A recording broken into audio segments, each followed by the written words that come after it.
কাজলা দিদি যতীন্দ্রমোহন বাগচি।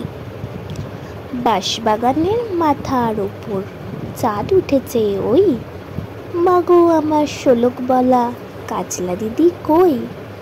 পুকুর ধারে লেবুর তলে থোকায় থোকায় জোড়াম চলে, ফুলের গন্ধে ঘুম আসে না, একলা জেগে রই, মাগো আমার কোলের কাছে কাজলা দিদি কই?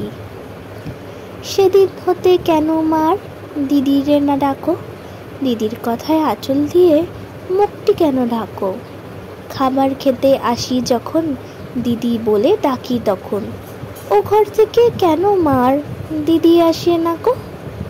আমি ডাকি তুমি কেন চুপটি করে থাকো?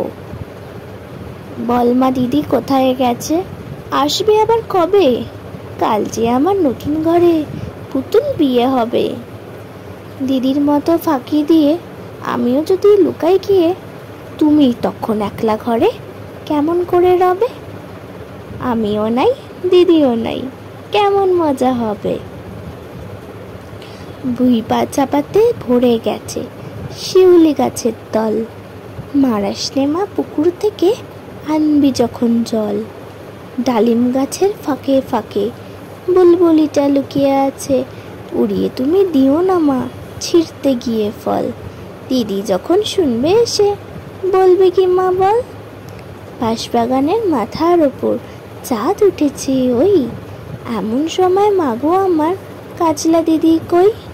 লেবুর তলে পুকুর পাড়ে ঝিঝি ডাকে ঝোপে ঝাড়ে, ফুলের গন্ধে ঘুম আসে না, তাই তো জেগে রই। রাত্রি হলো মাগো আমার কাজলা দিদি কই?